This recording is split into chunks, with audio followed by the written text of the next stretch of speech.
요즘 시장의 모든 대화는 매그니피선트 세븐으로 통하는 것 같아요. 네, 그렇죠. 모든 관심이 그쪽으로 쏠려 있죠. 그런데 이런 생각 한번 해보셨을 겁니다. 빅테크에 투자해야 한다는 건 알겠는데 진짜 문제는 어떻게 투자하느냐는 거죠. 맞습니다. 시장 전체를 사야 할까 아니면 정말 핵심적인 몇몇 기업에만 집중해야 할까 고민이 되죠. 오늘 저희가 살펴볼 자료는요. 이 질문에 대해서 아주 과감한 답을 내놓는 한 상품에 대한 분석 보고서입니다. 바로 에이스, 미국 빅테크 탑7 플러스 ETF인데요. 아, 그 상품이군요. 네, 이 상품이 철학이 아주 명확하더라고요. 오늘날 시장에서 승자는 모든 것을 가져간다.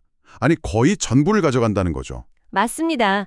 그래서 이 ETF는 포트폴리오의 95%를 단 7개 기업에 집중하는 어떻게 보면 정말 극단적인 전략을 사용하거든요. 바로 그 지점입니다. 오늘 저희는 당신이 보내주신 이 자료들을 바탕으로 이 대담한 베팅이 과연 천재적인 선택인지 아니면 위험천만한 도박인지 그 속을 한번 깊숙이 들여다보려고 합니다. 네, 구조부터 전략, 그리고 그 안에 숨겨진 진짜 기회와 위험까지 모두 파헤쳐 보겠습니다. 좋습니다. 자, 그럼 바로 본론으로 들어가 보죠. 자료의 첫 부분은 이 ETF의 기본 정보를 다루고 있습니다. 한국투자신탁운영에서 2023년 9월에 출시했고요. 네, 나온 지 이제 1년이 좀 넘었네요. 네, 이름처럼 미국 기술주 상위 10개 기업에 투자하는 상품인데 정말 놀라운 건 출시된 지 아주 짧은 기간에 순자산 1조 원을 돌파했다는 점이에요. 네, 시장의 관심이 그만큼 뜨거웠다는 증거죠. 최근 1년 수익률이 59.39%에 달한다니 이건 뭐 엄청난 성과인데요. 네, 아주 중요한 경고를 하고 있습니다. 바로 이 상품의 위험 등급이 1등급, 매우 높은 위험이라는 사실이에요. 아, 1등급. 이게 그냥 형식적으로 붙여놓은 꼬리표는 아닐 텐데요. 그럼요. 이 ETF의 정체성 그 자체를 보여주는 뭐랄까 핵심적인 지표라고 봐야 합니다. 바로 그 지점인데요. 왜 이렇게까지 위험 등급이 높은 건가요? 단순히 기술주라서 그런 건 아니잖아요. 핵심은 아까 잠깐 말씀드렸던 그 극단적인 집중에 있습니다. 집중이요. 네. 이 ETF의 포트폴리오를 보면요. 상위 7개 기업이 전체의 95%를 차지해요. 잠시만요. 95%라고요? 네, 95%입니다. 1위부터 5위까지는 각각 15%씩, 그리고 6위와 7위가 각각 10%죠. 와, 나머지 3개 기업은 그냥 5% 비중을 나눠 가질 뿐입니다. 이건 우리가 흔히 아는 ETF의 분산 투자 개념과는 거리가 아주 머네요. 거의 뭐 소수의 개별 주식을 모아놓은 거나 다름없는데요. 정확히 보셨습니다. 일반적인 지수 추종 ETF들이 수십, 수백 개 종목을 위험을 나누는 것과는 완전히 반대의 길을 가는 거죠. 그렇다면 이른바 집중 리스크가 엄청 낮겠군요. 예를 들어서 15% 비중을 차지하는 기업 하나만 크게 흔들려도 ETF 전체가 휘청일 수 있다는 뜻이잖아요. 바로 그겁니다. 그게 이 상품의 가장 중요한 특징이고 또 양날의 검인 거죠. 상승장에서는 수익을 극대화하겠지만 반대로 하락장에서는 그 충격을 고스란히 받게 되는 구조입니다. 투자자는 이 점을 명확히 알고 접근해야 해요. 그렇군요.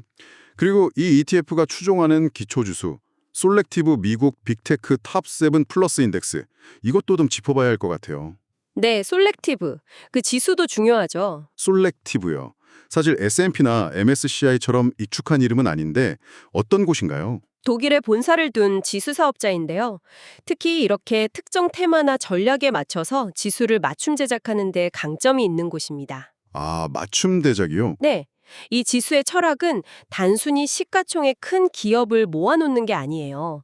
자료를 보면 AI, 로보틱스, 자율주행, 클라우드 같은 미래 산업의 핵심 동력을 가진 기업들을 선별하도록 설계되었거든요. 그러니까 S&P 500처럼 시장 전체를 반영하는 게 아니군요. 그렇죠. 미래를 주도할 기술 리더라는 명확한 컨셉을 가지고 뭐랄까 정교하게 엔지니어링된 지수라는 겁니다. 그렇군요. 그러니까 이 ETF는 처음부터 선택과 집중이라는 분명한 목적을 가지고 설계된 상품이다. 이렇게 이해하면 되겠네요. 정확합니다. 그런데 이 기업들 명단이 고정된 건 아니라고 들었습니다. 자료에서 동적 효율성이라는 표현을 쓰던데 이게 바로 이 ETF의 또 다른 핵심 특징인 것 같아요. 네, 맞아요. 가만히 놔두는 게 아니죠. 계속 뭔가를 한다는 거잖아요. 네, 바로 리밸런싱입니다. 이 ETF는 1년에 4번 매 분기마다 포트폴리오를 재조정해요. 분기마다요. 네, 이때 시가총액 순위를 기준으로 종목을 기계적으로 교체하고 비중을 다시 맞춥니다. 펀드 매니저의 주관적인 판단이 개입할 여지가 전혀 없는 거죠. 오직 시장의 평가, 그러니까 시가총액이라는 객관적인 데이터만 따른다. 그렇습니다. 자료에 나온 실제 사례를 보니까 이해가 쉽네요.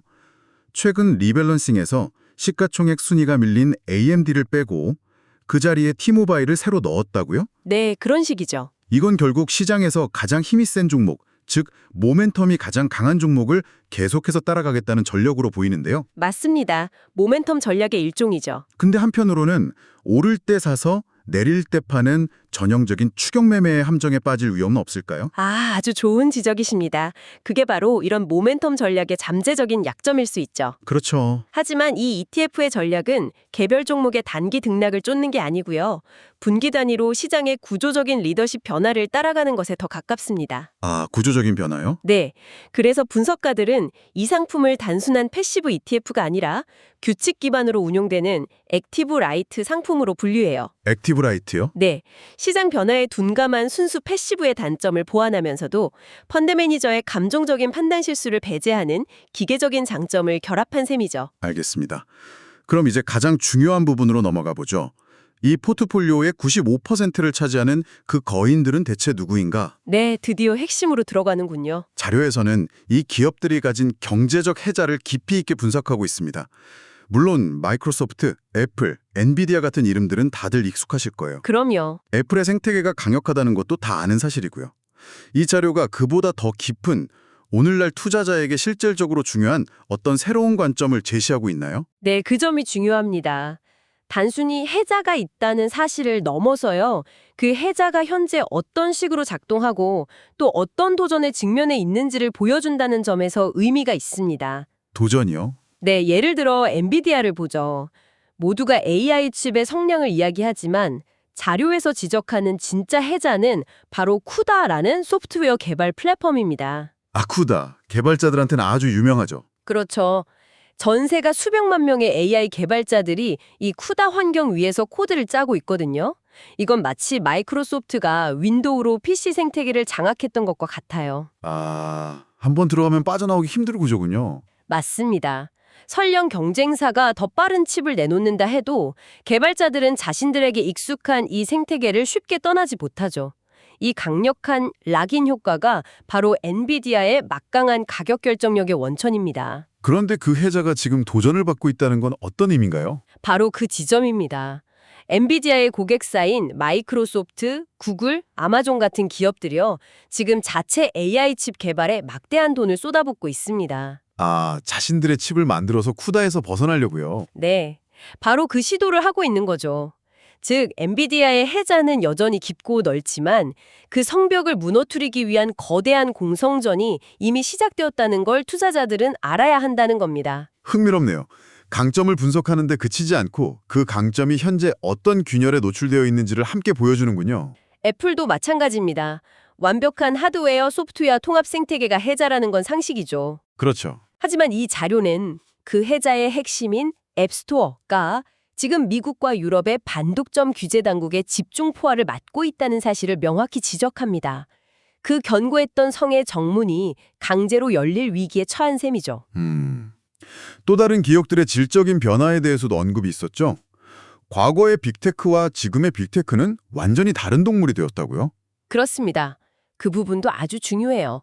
과거 이 기업들은 변동성이 큰 성장주의 대명사였잖아요. 네, 맞아요. 하지만 지금은 달라졌습니다. 마이크로소프트의 클라우드 서비스 애저나 아마존의 AWS를 한번 생각해 보세요. 아, B2B 사업이요? 네, 전 세계 기업들이 매달 구독료를 내고 사용하는 서비스입니다. 여기서 나오는 현금 흐름은 매우 안정적이고 예측 가능해요. 그렇군요. 자료에서는 이걸 높은 이익 성장률을 동반한 구조적 안정성을 갖추게 되었다고 평가합니다. 성장 잠재력은 그대로인데 안정성까지 더해졌다. 네, 맞습니다. 벤처기업 같은 폭발적인 성장 잠재력을 유지하면서도 동시에 통신주나 유틸리티주 같은 안정적인 캐시카우를 장착하게 된 겁니다. 이런 질적 변화를 이해하는 게 이들의 가치를 제대로 평가하는 첫걸음이죠. 성장성과 안정성을 모두 갖췄더니 정말 매력적으로 들립니다. 하지만 바로 그 점 때문에 AI 거품론 같은 경고가 계속 나오는 것 같아요. 그렇죠.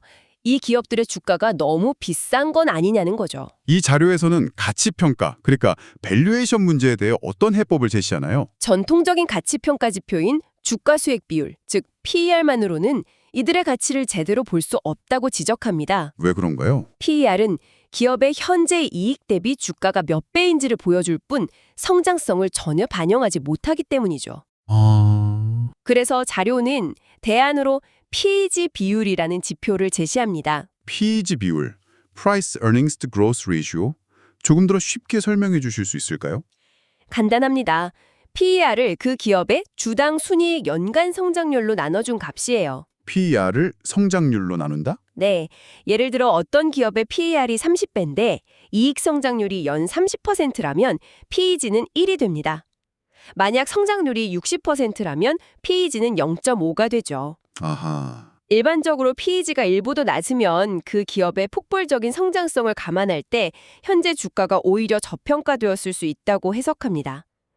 단순히 PR이 높다고 해서 무조건 고평가라고 말할 수 없다는 논리적 근거를 제공하는 셈이죠.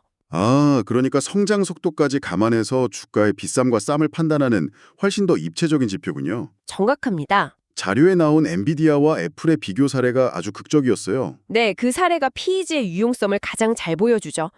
자료에 따르면 엔비디아의 PER은 43배에 달합니다. 이것만 보면 주가가 엄청나게 비싸 보이잖아요. 네, 그렇죠. 하지만 연간 이익 성장률 전망치가 무려 125%입니다. 125%요? 네, 이걸로 PEG를 계산하면 0.35라는 아주 낮은 수치가 나와요. 성장성에 비하면 오히려 싸다는 해석이 가능한 거죠. 와, 반면에 애플을 볼까요? PER은 36배로 엔비디아보다 낮습니다. 하지만 예상 성장률은 7% 수준에 그쳐요. 7%요? PEG를 계산하면 5.25라는 매우 높은 수치가 나옵니다. 이건 성장세에 비해 주가가 상당히 비싼 수준이라는 신호로 읽힐 수 있는 거죠. 정말 놀랍네요.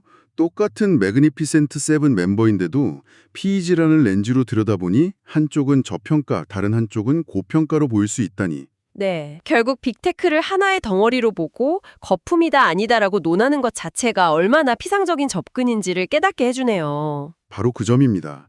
이 자료가 우리에게 주는 가장 큰 통찰 중 하나죠. 각 기업이 처한 상황과 성장 동력이 전혀 다르다는 것을 이해해야 합니다. 그렇군요. 그리고 이 밸류에이션에 대한 우려는 이 ETF가 가진 두 번째 핵심 리스크, 즉 밸류에이션 리스크와 직결됩니다. 시장의 기대치가 너무 높기 때문에 그 기대에 조금이라도 못 미치는 실적이 나오면 주가가 크게 흔들릴 수 있다는 점을 항상 기억해야 합니다. 자, 그럼 이제 위험 요인들을 한번 종합적으로 정리해 볼 시간인 것 같습니다. 첫 번째는 앞에서 길게 이야기했던 집중 리스크, 네, 95%의 집중. 그리고 방금 짚어주신 밸류에이션 리스크. 자료에서 강조하는 또 다른 핵심 리스크는 무엇이었죠? 세 번째는 바로 지정학적 리스크입니다. 지정학적 리스크요? 네, 이 기업들은 모두 미국에 본사를 두고 있지만 매출과 생산 기지는 전 세계에 흩어져 있는 글로벌 기업들이잖아요. 그렇죠. 따라서 미중 무역 갈등이나 각국의 반도체 규제, 데이터 보호주의 같은 문제들은 이들에게 먼 나라 이야기가 아닙니다. 당장 내일의 실적에 영향을 미치는 직접적인 위협이 될 수 있는 거죠. 특히 중국 시장에 대한 의존도가 높은 기업일수록 더 민감하겠군요. 네, 바로 그렇습니다. 알겠습니다. 그럼 오늘 논의를 종합해보죠. 이 ACA 미국 빅테크 탑7 플러스 ETF는 매그니피센트 세븐을 중심으로 한 미국 최상위 기술주에 매우 공격적으로 또 집중적으로 투자하는 상품이고요. 네. 그리고 분기별 리밸런싱이라는 독특한 시스템을 통해 시장의 주도주를 기계적으로 따라가는 액티브 라이트 전략을 구사하죠. 그리고 이들의 가치를 평가할 때는 PER뿐만 아니라 PEG 비율처럼 성장성을 함께 고려하는 입체적인 시각이 필요하다. 네. 동시에 이 모든 놀라운 잠재력 이면에는 집중, 밸류에이션, 지정학적 리스크라는 세 가지 명확한 위험이 도사리고 있다는 점을 반드시 인지해야 합니다. 그렇다면 당신처럼 장기적인 기술 성장의 과실은 누리고 싶지만 이런 높은 변동성이 부담스러운 투자자를 위해 이 자료는 어떤 현실적인 조언을 하고 있나요? 한 가지 명확한 전략을 제안합니다.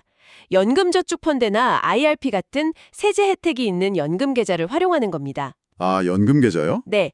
그리고 단기간에 큰 돈을 넣는 게 아니라 장기적인 관점에서 꾸준히 분할 매수하는 방식을 권장합니다. 시간을 무기로 삼는 거군요. 네, 단기적인 주가 등락에 흔들리지 않고 긴 호흡으로 기술의 구조적인 성장에 투자하는 가장 현명한 방법 중 하나가 될 수 있습니다. 실제로 운용사칠에서도 가장 추천하는 투자 방식이기도 하고요. 결국 인내심을 갖고 시간의 힘을 빌리는 전략이군요. 마지막으로 당신이 한번 깊이 생각해 볼 만한 질문을 하나 던져드리고 싶습니다. 네, 어떤 질문이죠? 자료에서 분석했듯이 이 빅테크 기업들은 AI에 대한 천문학적인 투자로 다른 경쟁자들이 감히 넘볼 수 없는 해자를 더욱더 견고하게 쌓고 있습니다. 이건 분명한 사실이죠. 네. 하지만 역설적으로 그 거인들 사이의 경쟁은 그 어느 때보다 치열해지고 있습니다. 구글과 마이크로소프트는 AI 검색 시장을 두고 전쟁을 벌이고 있고 아마존과 마이크로소프트는 클라우드 시장에서 격돌하고 있죠. 이 거인들의 전쟁이 오히려 서로의 독점적 지위를 조금씩 갉아먹는 결과를 낳을 수도 있지 않을까요? 일리 있는 말씀입니다. 그래서 우리가 던져야 할 최종 질문은 AI가 미래인가? 라는 당연한 질문을 넘어서 이 거인들의 전쟁에서 최후의 승자는 과연 누가 될 것이며 지금의 승자 모두가 5년, 10년 뒤에도 계속해서 승자로 남아있을 수 있을까가 아닐까 싶습니다.